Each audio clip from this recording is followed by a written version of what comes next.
अत्र शूरा महेश्वास भीमार्जुन समा युधि युयुधानो विराटश्च द्रुपदश्च महारथः दृष्टकेतुश्चेकितानः काशीराजश्च वीर्यवान् पुरुजित् कुन्तिभोजश्च शैब्यश्च नरपुङ्गवः युधामन्युश्च विक्रान्त उत्तमौजाश्च वीर्यवान् सौभद्रो द्रौपदीयाश्च सर्व एव ಮಹಾರಥಾಃ.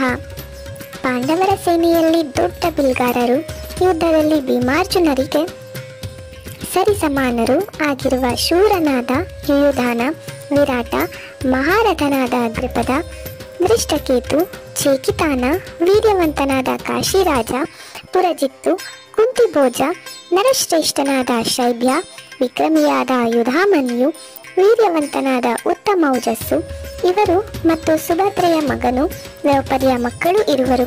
ಇವರೆಲ್ಲರೂ ಮಹಾರಥರೇ.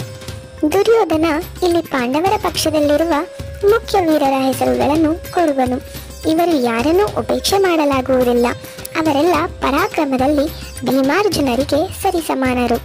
ಎಂದರೆ ಇಲ್ಲಿ ಅವರೊಡನೆ ಮಾಡಬೇಕಾದ ಯುದ್ಧ ಮಕ್ಕಳಾಟವಲ್ಲ, ಉಳಿವು ಅಳಿವು ಇದರ ಮೇಲೆ ನಿಂತಿರುವುದು. ಇಲ್ಲಿ ಸ್ವಲ್ಪವಾದರೂ ಆಲಸ್ಯಕ್ಕೆ, ಉದಾಸೀನತೆಗೆ ಎಡೆಯಿಲ್ಲ.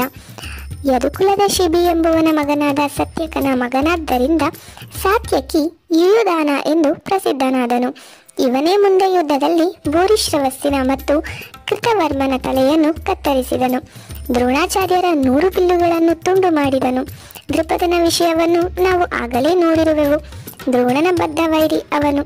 ದೃಷ್ಟಕೇತು ಎನ್ನುವವನೇ ಶಿಶುಪಾಲನ ಮಗ. ಮುಂದೆ ದ್ರೋಣಾಚಾರ್ಯರು ಇವನನ್ನು ಕೊಂದರು. ಚೇಕಿತಾನ ಎಂಬುವನು ವೃಷ್ಟಿವಂಶದ ಪ್ರಖ್ಯಾತನಾದ ವೀರ. ಪುರುಜಿತ್ ಎನ್ನುವವನೇ ಕುಂತಿಯ ಸಹೋದರ. ಇವನನ್ನು ಅನಂತರ ದ್ರೋಣರು ಕೊಂದರು. ಕುಂತಿಭೋಜ ಎಂಬುವನು ಕುಂತಿಯ ಸಾಕು ತಂದೆ. ಶೈಬ್ಯನೆನ್ನುವವನು ಆಗಿನ ಕಾಲದ ಪ್ರಖ್ಯಾತ ವೀರರಲ್ಲಿ ಒಬ್ಬ. ಯಧಾಮನ್ಯು ಮತ್ತು ಉತ್ತಮೌಜಸ್ ಎನ್ನುವವರು ಪಾಂಚಾಲ ದೇಶಕ್ಕೆ ಸೇರಿದವರು. ಇವರು ಅರ್ಜುನನ ಚಕ್ರರಕ್ಷಕರಾಗಿದ್ದರು. ಮುಂದೆ ಅಶ್ವತ್ಥಾಮನಿಂದ ಹತರಾದರು. ಸುಭದ್ರೆಯ ಮಗನೇ ವೀರಾಧಿವೀರನಾದ ಅಭಿಮನ್ಯು. ಚಕ್ರವ್ಯೂಹವನ್ನು ಪ್ರವೇಶಿಸಿ ವೀರಾಧಿವೀರರನ್ನು ಕೊಂದು ತಾನೂ ಸಮರದಲ್ಲಿ ಹತನಾದನು. ದ್ರೌಪದಿಯ ಮಕ್ಕಳೇ ಪ್ರತಿವಿಂಧ್ಯ, ಸುತಸೋಮ, ಶ್ರುತಕೀರ್ತಿ, ಶತಾನಿಕ, ಶುಕ್ರವರ್ಮ ಎಂಬುವರು. ಅಶ್ವತ್ಥಾಮ ಅನಂತರ ಇವರನ್ನೆಲ್ಲ ಕೊಂದನು. ಇವರನ್ನೆಲ್ಲ ಮಹಾರಥರು ಎಂದು ಕರೆಯುವರು. ಹಿಂದಿನ ಕಾಲದ ಯುದ್ಧದಲ್ಲಿ ಕೆಳಗೆ ಬರುವ ಹೆಸರುಗಳನ್ನು ಉಪಯೋಗಿಸುತ್ತಾರೆ.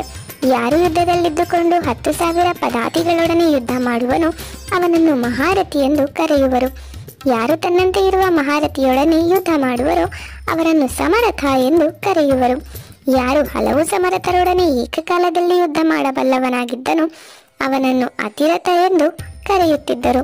ಹಿಂದಿನ ಕಾಲದ ಯುದ್ಧ ಈಗಿನ ಕಾಲದ ಯುದ್ಧದಂತೆ ಆಗಿರಲಿಲ್ಲ. ಅದೊಂದು ಭಯಾನಕವಾದ ಕ್ರೀಡೆಯಂತೆ ಇತ್ತು. ಇಲ್ಲಿ ಪ್ರತಿಯೊಬ್ಬರೂ ಹಲವಾರು ನಿಯಮಗಳನ್ನು ಪಾಲಿಸಬೇಕಾಗಿತ್ತು. ಯಾರು ಅದಕ್ಕೆ ವಿರುದ್ಧವಾಗಿ ಹೋಗುವರೋ ಅವರನ್ನು ತಿರಸ್ಕಾರ ದೃಷ್ಟಿಯಿಂದ ನೋಡುತ್ತಿದ್ದರು. ಪಾಂಡವರ ಪಕ್ಷದ ಪ್ರಮುಖ ವೀರರನ್ನು ಹೇಳಿದ ಮೇಲೆ ದುರ್ಯೋಧನ ತನ್ನ ಕಡೆಯೇನೂ ಅವರಿಗಿಂತ ಕಡಿಮೆ ಇಲ್ಲ. ಇಲ್ಲಿ ಪ್ರಖ್ಯಾತ ವೀರಾದಿ ವೀರರು ಇರುವರು. ಎದೆಗುಂದಬೇಕಾಗಿಲ್ಲ, ಸೋಲಿನ ಮನೋಭಾವವನ್ನು ತಾಳಬೇಕಾಗಿಲ್ಲ ಎಂದು ತನ್ನ ಕಡೆಯವರ ವಿಷಯವನ್ನು ಹೇಳುತ್ತಾನೆ.